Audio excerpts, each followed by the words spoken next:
Students, अब हम बात करेंगे म्यूचुअल इंडक्टेंस की। ये म्यूचुअल इंडक्टेंस क्या होता है? देखो, जैसे हमने सेल्फ इंडक्टेंस पढ़ लिया। सेल्फ इंडक्टेंस में क्या था? कोई कोइल या तो कोई इंडक्टर हम ले रहे थे और वो इंडक्टर में अपने खुद के फ्लक्स में ही चेंज होने की वजह से खुद के अंदर ही बैक ईएमएफ या तो इंड्यूस ईएमएफ प्रोड्यूस होता था, जिसको हम सेल्फ इंडक्टेंस बोलते थे। अब यहाँ पे क्या होगा? मान लो यहाँ पे मैंने कोई एक इस तरह का इंडक्टर लिया है, या तो मैंने कोई इस तरह की एक कोइल ली है, देखो यहाँ पे, और यहाँ पे ज्वाइन कर दिए मैंने बैटरी। यहाँ पे मैंने बैटरी ज्वाइन कर दी है और ये है स्विच, यहाँ पे है स्विच, देख लो आप। तो यहाँ पे ये जो कोइल होगी जिसको मैं बोलूँगा प्राइमरी कोइल, ये है बैटरी, ये है स्विच, ये है प्राइमरी कोइल। अब मैं क्या करूँगा? दूसरी एक सेकेंडरी कोइल में यहाँ पे लूँगा, सेकेंडरी कोइल में यहाँ पे लूँगा इस तरह से, इस तरह से, और यहाँ पे मैं ज्वाइन करूँगा सिर्फ गैल्वेनोमीटर, यहाँ पे मैं ज्वाइन करूँगा सिर्फ गैल्वेनोमीटर, जिसको मैं बोलूँगा सेकेंडरी कोइल। अब क्या होगा बच्चों? देखो यहाँ पे जैसे ही स्विच ऑन होगी, जैसे ही स्विच ऑन होगी यहाँ पे करंट फ्लो होना स्टार्ट करेगा, करंट फ्लो होगा इस तरह से। तो यहाँ पे क्या होगा? ये जो प्राइमरी कोइल है उसमें इस तरह से मैग्नेटिक फील्ड क्रिएट होगा,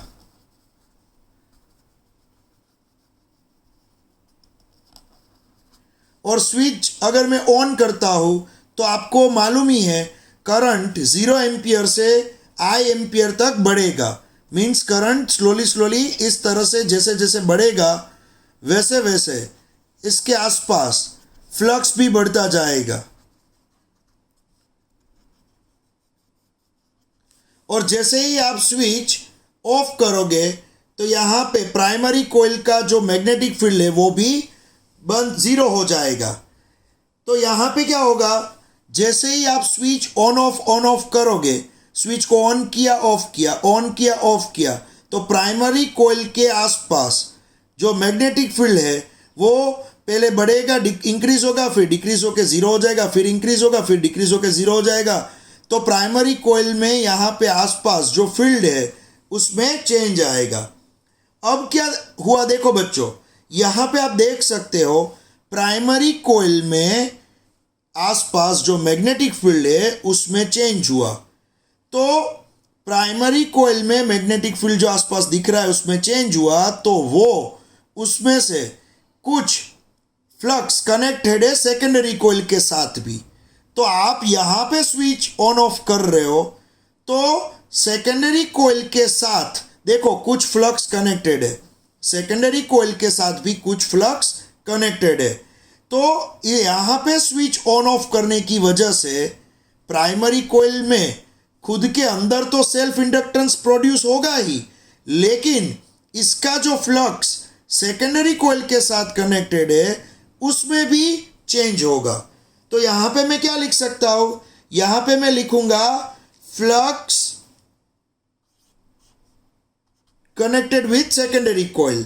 यहाँ पे जो 1 टन दिख रहे हो आप, 1 टन सेकेंडरी कोइल का 1 टन, उसके साथ जो फ्लक्स कनेक्टेड है उसको मैंने 5-2 बोला है, और इसके अंदर नंबर ऑफ टन्स जो है उसको मैं N2 बोल रहा हूँ। ये 2 नंबर की कोइल है, ये 1 नंबर की कोइल है। Primary means 1 number, secondary means 2 number मैंने दिया है। तो N252 total flux, N252 means total flux connected with secondary coil. दूसरी कोइल के साथ जो टोटल फ्लक्स कनेक्टेड है वो इतना है, लेकिन ये किस पे डिपेंड करता है? ये डिपेंड करेगा पहली जो फर्स्ट कोइल है प्राइमरी कोइल उसके करंट पे, जिसको मैं बोलूँगा I1। क्या बोलूँगा? I1। तो दूसरी कोइल के साथ जो फ्लक्स कनेक्टेड है वो पहली कोइल के करंट के साथ प्रोपोर्शन में है। दूसरी कोइल का जो टोटल फ्लक्स वो फर्स्ट कोइल के करंट के प्रोपोर्शन में है। अगर फर्स्ट कोइल में करंट जो है I1 वो आप बढ़ाते जाओगे तो दूसरी कोइल का फ्लक्स भी बढ़ता जाएगा, और फर्स्ट कोइल का करंट आप कम करते जाओगे तो दूसरी कोइल का फ्लक्स भी यहाँ पे कम होता जाएगा।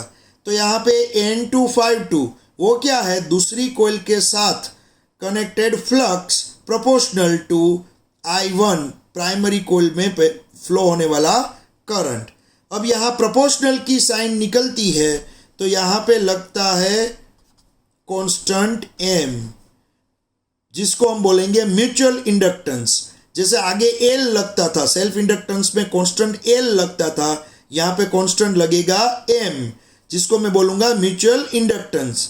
तो यहाँ M21 लिखूँगा, mutual inductance into with respect to 1, यहाँ M21 लिखूँगा और यहाँ पे लिखूँगा I1, यहाँ पे लिखूँगा I1।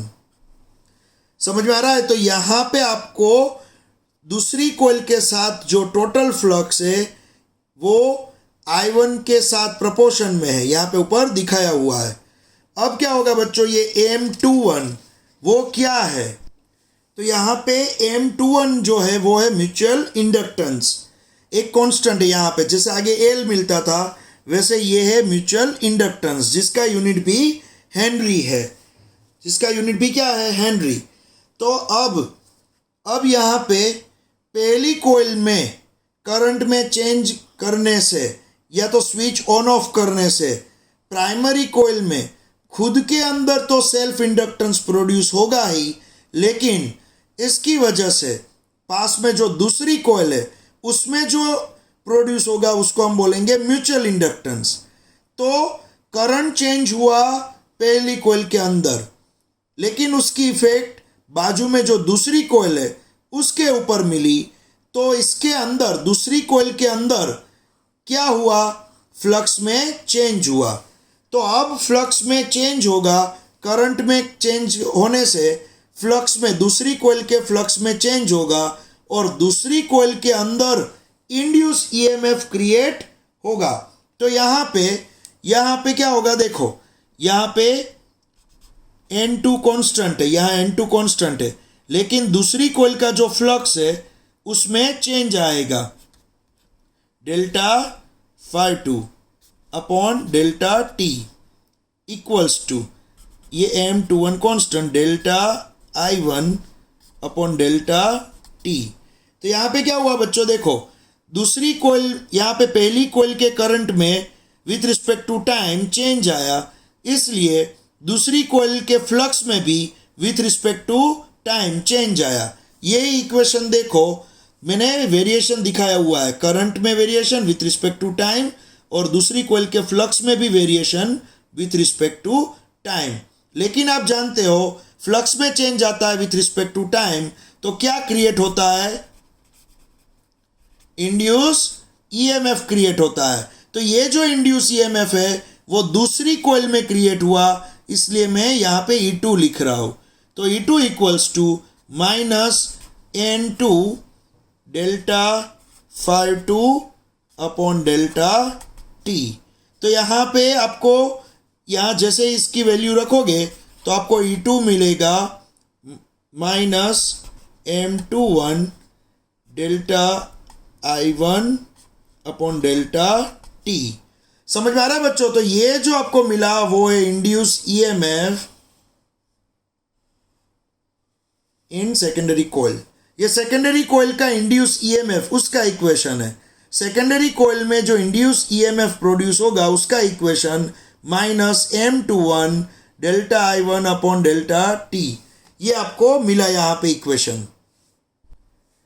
अगर यहाँ पे हम यहाँ पे बैटरी रखते और यहाँ पे गैल्वेनोमीटर रखते, मीन्स ये 1 नंबर की कोइल होती और ये 2 नंबर की कोइल होती, यहाँ पे प्राइमरी होता, यहाँ पे सेकेंडरी होता।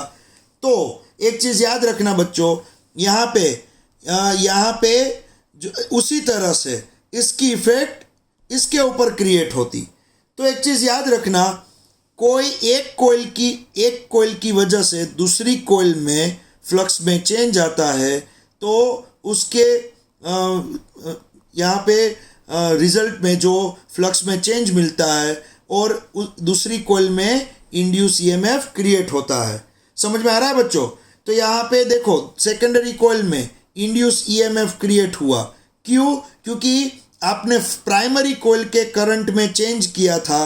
प्राइमरी कोयल के करंट में आपने स्विच ऑन ऑफ की या तो करंट में कोई भी दूसरे वे से चेंज किया, तो करंट में चेंज होने की वजह से प्राइमरी कोयल का मैग्नेटिक फील्ड चेंज हुआ और जो कनेक्ट था अपने खुद के साथ तो कनेक्ट था ही, लेकिन इसका मैग्नेटिक फील्ड दूसरी कोयल के साथ भी कनेक्ट है।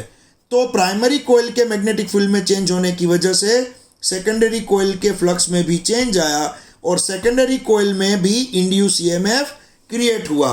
तो बच्चों एक चीज़ याद रखना, इस तरह से जब दो कोयल होती है और कोई एक कोयल में करंट में चेंज आता है तो यहाँ पे वो प्राइमरी कोयल में खुद के अंदर सेल्फ इंडक्टेंस प्रोड्यूस होता है और दूसरी कोयल में म्यूचुअल इंडक्टेंस प्रोड्यूस होता है। तो खुद के अंदर सेल्फ इंडक्टेंस और दूसरी बाजू वाली जो कोयल है उसके अंदर जो होता है वो होता है म्यूचुअल इंडक्टेंस क्रिएट होता है। तो यहाँ पे हमने पढ़ा म्यूचुअल इंडक्टेंस, पहली कोयल प्राइमरी कोयल में चेंज होने की वजह से सेकेंडरी कोयल में प्रोड्यूस हुआ। यहाँ पे आप देख सकते हो इंड्यूस ईएमएफ।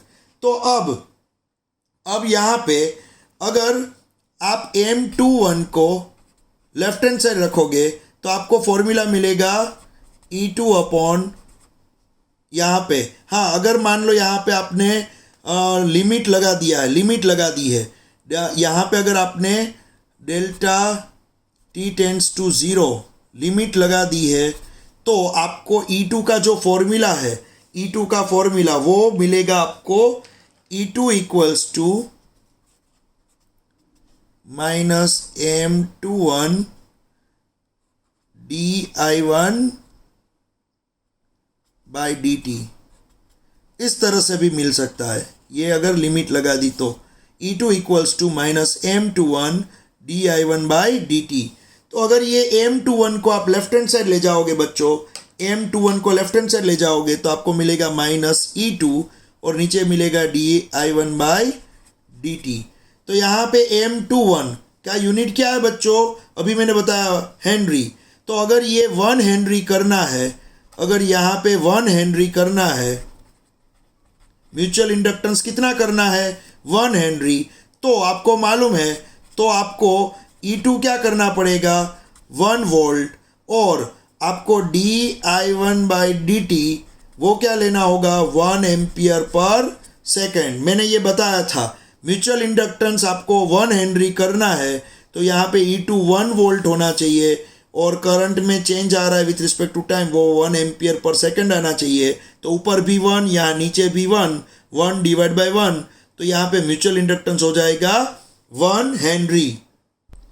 बच्चों यहाँ पे जो म्यूचुअल इंडक्टेंस M है वो किस पे डिपेंड करता है? देखो ये जो म्यूचुअल इंडक्टेंस जो M है वो ज्योमेट्री ऑफ 2 कॉइल्स मीन्स यहाँ पे प्राइमरी कॉइल और सेकेंडरी कॉइल उसकी ज्योमेट्री पे मीन्स उसकी साइज, कॉइल की साइज पे, कॉइल के शेप पे, इस पे कितने नंबर ऑफ टर्न्स है उस पे, इसका जो मटेरियल यूज़ किया है आपने, कौन सा मेटल यूज़ किया है उस पे ये M डिपेंड करता है। दूसरा ये दोनों के बीच में कितना डिस्टेंस रखा, डिस्टेंस बिटवीन 2 कॉइल्स, उस पे भी ये M डिपेंड करता है। फिर ओरिएंटेशन ऑफ 2 कॉइल्स, यहाँ पे देखो इस तरह से एक कॉइल यहाँ पे रखा है, दूसरी कॉइल यहाँ पे रखा है। मान लो यहाँ पे इस तरह से 2 कॉइल मैंने रखी है, 2 कॉइल इस तरह से रखी है तो ये पैरेलल हुआ। मान लो अगर आपने इस तरह से ओरिएंटेशन रखा है तो यहाँ पे M चेंज हो जाएगा। तो आपने कैसे ये दोनों को अरेंज किया है, उसका ओरिएंटेशन कैसे रखा है। तो कोई आपको पूछे ये M म्यूचुअल इंडक्टेंस किस पे डिपेंड करता है, तो यहाँ पे size of coil, shape of coil, number of turns, nature of materials और वो किस पे वाउंड किया है, कॉइल किस पे वाउंड है। मान लो ये कॉइल है, इसके बीच में मैंने कोई एक मेटल का पाइप रख दिया है तो भी M में चेंज आ सकता है।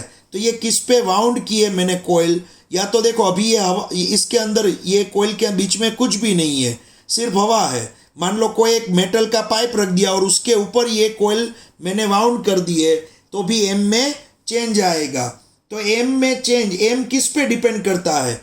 तो एम डिपेंड करेगा size of coils, shape of coils, number of turns of the coils, nature of material on which two coils are wound, फिर distance between two coils, orientation of two coils. समझ में आ रहा है? ये सभी पे ये एम डिपेंड करता है। यहाँ पे बच्चों ये है सेकेंडरी कॉइल, मैंने अभी बताया ये है सेकेंडरी कॉइल, ये है प्राइमरी कॉइल। इसको आपने क्या बोला है? इसको आपने 1 नंबर की कॉइल ये बोला है, इसको आपने 2 नंबर की कॉइल बोला है। मान लो अगर मान लो यहाँ पे ये बैटरी मैंने 2 नंबर की कॉइल में ज्वाइन कर दी है, स्विच मैंने 2 नंबर की कॉइल में ज्वाइन कर दी है, और यहाँ पे जो गैल्वेनोमीटर है वो मैंने यहाँ पे ज्वाइन कर दिया है। मान लो ये 2 नंबर की कॉइल हो गई प्राइमरी, 1 नंबर की कॉइल हो गई सेकेंडरी। समझ में आ रहा है? 1 नंबर की कॉइल मैंने सेकेंडरी कर दी, 2 नंबर की कॉइल मैंने प्राइमरी कर दी। फिर मैं यहाँ पे स्विच ऑन ऑफ करूँगा तो इसकी इफेक्ट 2 की इफेक्ट जाएगी 1 पे, और ये सेकेंडरी कॉइल हो जाएगी, और इसमें म्यूचुअल इंडक्टेंस प्रोड्यूस होगा। तब आप जो फॉर्मूला यूज करोगे वो फॉर्मूला होगा यहाँ पे, ये जो फॉर्मूला है उसमें 1 और 2 चेंज हो जाएंगे, और ये जो फॉर्मूला है वो फॉर्मूला बन जाएगा E1 induce EMF in 1 coil equals to minus M12 dI2 by dt। ये फॉर्मूला बन जाएगा। यहाँ पे देखो जहाँ 1 है वहाँ पे 2 लिख दिया, जहाँ पे 2 है वहाँ पे 1 लिख दिया। समझ में आ रहा है बच्चों? तो यहाँ पे क्या होगा, ये है M21 mutual inductance in 2 with respect to 1, और ये है M12 mutual inductance in 1 with respect to 2। तो यहाँ पे ये M12 और ये हो गया M21। तो एक चीज़ याद रखना बच्चों, अगर मैं यहाँ पे 1-2 सीक्वेंस जो है बैटरी और वो सब कुछ चेंज कर देता हूँ तो इक्वेशन इस तरह से चेंज हो जाएगा। लेकिन लास्ट में एक चीज़ ये याद रखोगे, यहाँ पे जो M21 है उसकी वैल्यू और यहाँ पे M12 है उसकी वैल्यू वो ऑलवेज इक्वल ही होगी। M12 always equals to M21। तो हम कभी कभी कोई रेफरेंस बुक में M12 या M21 नहीं लिखते हैं, उसकी जगह पे सिर्फ M लिखा जाता है। समझ में आ रहा है? Always M12 equals to M21 equals to M। तो कोई कोई रेफरेंस बुक में वो डायरेक्ट क्या लिखते हैं, यहाँ पे M21 नहीं लिखते हैं, M ही लिखते हैं, और यहाँ पे M12 नहीं लिखते हैं, वो यहाँ पे M ही लिखते हैं, क्योंकि ये दोनों ही फॉर्मूला के अंदर यहाँ पे आप देख सकते हो, यहाँ पे सेकेंडरी कॉइल 2 नंबर की थी जिसमें इंड्यूस ईएमएफ प्रोड्यूस हुआ, यहाँ पे सेकेंडरी कॉइल 1 नंबर की थी जिसके अंदर इंड्यूस ईएमएफ क्रिएट हुआ। तो दोनों में ही म्यूचुअल इंडक्टेंस M12 और यहाँ पे M21 है, उसकी वैल्यू ऑलवेज सेम ही होती है ये दोनों कॉइल के लिए। समझ में आ रहा है? हाँ, अगर कॉइल आपने चेंज कर दी, यहाँ पे प्राइमरी वो ही रखी, सेकेंडरी कुछ बड़ी कॉइल रख दी आपने, कॉइल ही मान लो चेंज कर दी, तो ये दोनों ही चेंज हो जाएंगे। समझ में आ रहा है? तो यहाँ पे अगर ये ही 2 कॉइल की बात हो रही है, यहाँ बैटरी रखी है, ये प्राइमरी कॉइल है, ये सेकेंडरी कॉइल है, तो फॉर्मूला ये आएगा। मान लो यहाँ पे बैटरी यहाँ पे रख दी है, 2 नंबर की कॉइल में बैटरी रख दी, स्विच रख दी, गैल्वेनोमीटर यहाँ पे रख दिया है, तो ये प्राइमरी कॉइल हो जाएगी, 2 नंबर की कॉइल प्राइमरी हो जाएगी, 1 नंबर की कॉइल सेकेंडरी हो जाएगी, और उसका फॉर्मूला ये है। और ये दोनों के अंदर आने वाले M21 और M12 वो ऑलवेज इक्वल ही होते हैं, जिसको हम सिर्फ M भी लिख सकते हैं। समझ में आ रहा है बच्चों? और दूसरी एक बात याद रखना, जैसे ही मैं यहाँ स्विच ऑन ऑफ करूँगा, जैसे ही मैं स्विच ऑन ऑफ करूँगा, प्राइमरी कॉइल के आसपास जो मैग्नेटिक फील्ड है उसमें चेंज होगा, और प्राइमरी कॉइल का जो मैग्नेटिक फील्ड सेकेंडरी कॉइल के साथ लिंक्ड है, तो सेकेंडरी कॉइल के फ्लक्स में चेंज होगा। सेकेंडरी कॉइल के फ्लक्स में चेंज हुआ तो याद रखना, सेकेंडरी कॉइल के अंदर क्या प्रोड्यूस होगा? Induce EMF. Induce EMF produce होगा सेकेंडरी कॉइल के अंदर। और अगर सेकेंडरी कॉइल के अंदर इंड्यूस ईएमएफ प्रोड्यूस हुआ तो यहाँ पे सेकेंडरी कॉइल के अंदर करंट भी प्रोड्यूस होगा, जिसको आप बोलोगे इंड्यूस करंट। तो इंड्यूस करंट प्रोड्यूस होने की वजह से ये गैल्वेनोमीटर जो जीरो पे नहीं रहेगा, गैल्वेनोमीटर भी क्या करेगा, गैल्वेनोमीटर जीरो पे नहीं रहेगा, गैल्वेनोमीटर का जो स्केल होगा वो भी वेरिएशन दिखाएगा, वो भी वेरिएशन दिखाएगा। गैल्वेनोमीटर का जो स्केल होगा वो भी वेरिएशन दिखाएगा।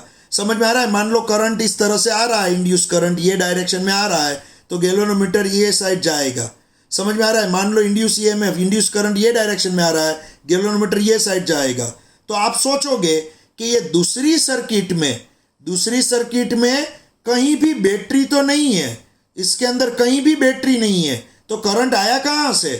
तो यहाँ पे रीज़न ये होगा कि फर्स्ट कॉइल में करंट में वेरिएशन लाए हम, इसलिए फर्स्ट कॉइल के मैग्नेटिक फील्ड में चेंज हुआ और उसका फ्लक्स कनेक्ट था दूसरी कॉइल में, तो दूसरी कॉइल के फ्लक्स में भी चेंज आया और वो फ्लक्स में चेंज आने की वजह से यहाँ पे प्रोड्यूस हुआ इंड्यूस ईएमएफ, और वो इंड्यूस ईएमएफ प्रोड्यूस हुआ दूसरी कॉइल में। और दूसरी कॉइल में इंड्यूस ईएमएफ प्रोड्यूस होने की वजह से दूसरी कॉइल में इंड्यूस ईएमएफ प्रोड्यूस होने की वजह से दूसरी कॉइल में प्रोड्यूस होगा इंड्यूस करंट। और ये गैल्वेनोमीटर वो जीरो पे नहीं रहेगा, लेकिन कुछ वेरिएशन बताएगा इस तरह से। समझ में आ रहा है? तो यहाँ पे पहली कॉइल में मैग्नेटिक फील्ड में चेंज किया, दूसरी कॉइल में इंड्यूस ईएमएफ क्रिएट हुआ, तो पहली कॉइल की इफेक्ट जो दूसरी कॉइल पे हुई, इसलिए हम बोलेंगे म्यूचुअल इंडक्टेंस। आगे क्या सीखा हमने? सेल्फ इंडक्टेंस, जिसमें दूसरी कॉइल नहीं थी, सिर्फ एक कॉइल थी, इसमें ही अपने खुद के ही मैग्नेटिक फील्ड में चेंज होने की वजह से खुद के अंदर ही इंड्यूस ईएमएफ प्रोड्यूस होता था, जिसको हम बोलते थे सेल्फ इंडक्टेंस। और यहाँ पे दूसरी कॉइल पास में रखी है, तो यहाँ चेंज होने की वजह से इसके अंदर इंड्यूस ईएमएफ क्रिएट होगा, तो इसकी पहली कॉइल की दूसरी पे इफेक्ट होगी, इसलिए हम बोलेंगे म्यूचुअल इंडक्टेंस। एक चीज़ लास्ट में याद रखना बच्चों, एक चीज़ याद रखना आप, म्यूचुअल इंडक्टेंस जब भी होता है तब प्राइमरी कॉइल खुद के फ्लक्स में चेंज करती है, इसलिए इसके खुद के अंदर तो इंड्यूस ईएमएफ क्रिएट होता ही है, लेकिन दूसरे बाजू वाली कॉइल में भी इंड्यूस ईएमएफ क्रिएट होता है, तो यहाँ उसको बोलेंगे म्यूचुअल इंडक्टेंस। तो म्यूचुअल इंडक्टेंस जब भी होगा तब प्राइमरी कॉइल में खुद के अंदर सेल्फ इंडक्टेंस होगा और बाजू वाली कॉइल में होगा म्यूचुअल इंडक्टेंस। तो बच्चों ये चैप्टर के ये दोनों ही बहुत ही मोस्ट आईएमपी क्वेश्चन है। एक है सेल्फ इंडक्टेंस और दूसरा है म्यूचुअल इंडक्टेंस। बहुत ही मोस्ट आईएमपी, बोर्ड में पूछे गए, ये बहुत बार पूछे गए हैं, सेल्फ इंडक्टेंस और म्यूचुअल इंडक्टेंस। तो इसको आप टेक्स्ट बुक में से अच्छी तरह से पूरा लर्न कर दो।